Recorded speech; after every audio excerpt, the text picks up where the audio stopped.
राधे राधे। कैसे हैं आप सभी? आशा करती हूँ अच्छे होंगे, स्वस्थ होंगे। बात रामायण काल की है, जिस समय सागर तट पर सेतु बनाने हेतु जब श्री राम जी सबसे पहले भगवान भोलेनाथ की पूजा करना चाह रहे थे, तो उस समय उन्होंने अपने परम प्रिय भक्त हनुमान जी से कहा कि वे स्वयं काशी जाकर भगवान भोलेनाथ जी से ज्योतिर्लिंग मांग के लाएं, जिसकी वे विधिवत पूजा स्थापना करके ही सेतु का कार्य आरंभ करेंगे। चूँकि पूजा एक शुभ मुहूर्त में होना निश्चित था, तो श्री राम जी ने हिदायत दी कि जितना शीघ्र हो सके उतना शीघ्र वो जाएं और कार्य करके वापस आएं। तो श्री राम जी की आज्ञा पाते ही राम भक्त हनुमान तुरंत काशी के लिए प्रस्थान करते हैं। वे काशी जाते हैं और स्वयं भोलेनाथ जी से 2 शिवलिंग लेकर के आते हैं।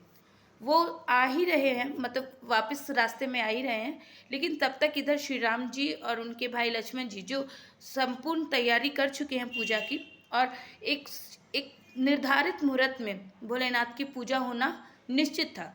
तो समय बहुत लग रहा था और मुहूर्त बीता जा रहा था, इसीलिए श्री राम जी ने बालू के शिवलिंग की स्थापना की और उनकी विधिवत पूजा अर्चना कर जो वहाँ ऋषि मुनि थे उनका भी स्वागत सत्कार किया और उन्हें दान दक्षिणा दे के विदा किया।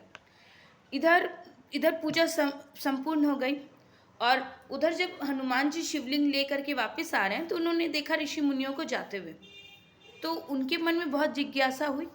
वे तट पर उतर गए और उन्होंने ऋषि मुनियों से कहा कि क्या आप लोग वापस जा रहे हैं, क्या पूजा हो गई? तो उन्होंने कहा जी हनुमान जी, पूजा हो गई है। तो उन्होंने कहा लेकिन शिवलिंग तो मैं अभी लाया हूँ।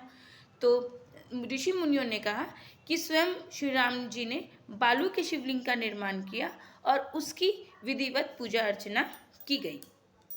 ये सुन के हनुमान जी बहुत क्रोधित हो गए और वे फिर श्री राम जी के समीप गए और थोड़े, नहीं गुस्सा होता तो इंसान थोड़ा पैर पटकता है, तो हनुमान जी भी अभी बहुत गुस्से में आ गए थे। अपने श्री राम जी पे हुए थोड़ा सा क्रोधित हो गए और उन्होंने कहा श्री राम जी, आपने मुझे, अगर आपको पूजा अर्चना करनी लेनी थी तो मुझे क्यों काशी भेजा? मैं काशी से 2 शिवलिंग लेके आया हूँ, एक आपके लिए और एक अपने लिए, अब मैं इनका क्या करूँ?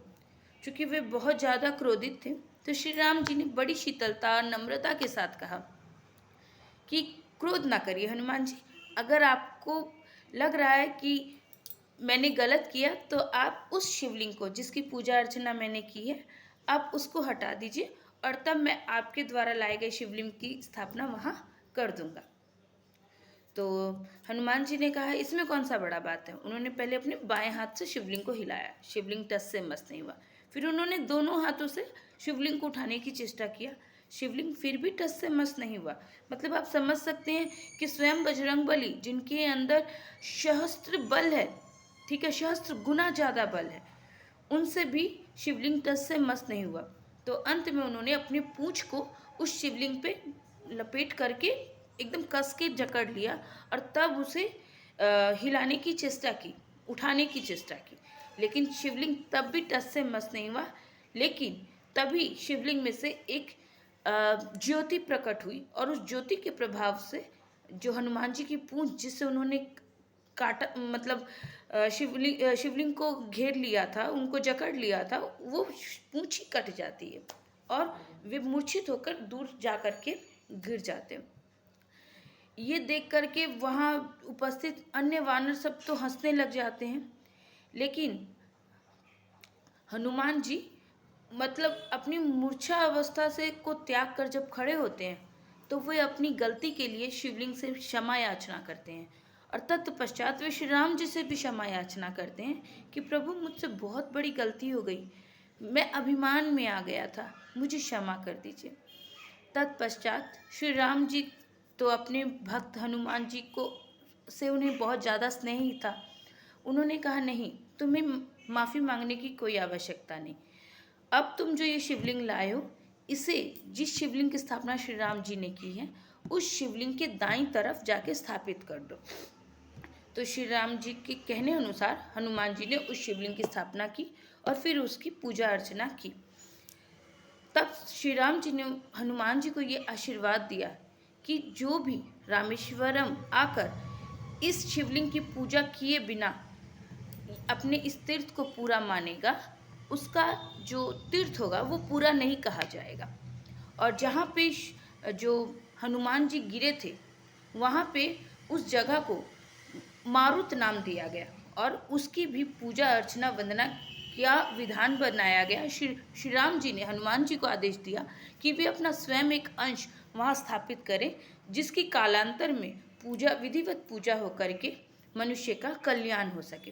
तो इस तरीके से आज के समय में भी जो मुख्य तीर्थ हैं, उन तीर्थों में रामेश्वरम एक मुख्य तीर्थ रूप में माना जाता है। और जो भी व्यक्ति रामेश्वरम तीर्थ के लिए गया है, वो रामेश्वरम भगवान की पूजा करने के पश्चात, जहाँ स्वयं श्री राम जी अपने अंश के रूप, जिन्होंने श्री राम जी ने अपना अंश वहाँ स्थापित किया है, उनकी पूजा करना, भोलेनाथ की पूजा करने के साथ ही हनुमान जी के स्वरूप की भी पूजा करना अति आवश्यक है। तो इस तरीके से देखा किस तरीके से प्रभु श्री राम की कृपा से हनुमान जी में अहंकार आ गया था, लेकिन इसके बावजूद उन्होंने उस श्री राम जी ने हनुमान जी के अहंकार को वरदान में परिवर्तित कर दिया। तो भक्ति में इतनी ताकत होती है, भक्ति ही शक्ति है। प्रभु में आस्था और विश्वास रखने से असंभव से असंभव कार्य भी संभव हो जाता है। राधे राधे।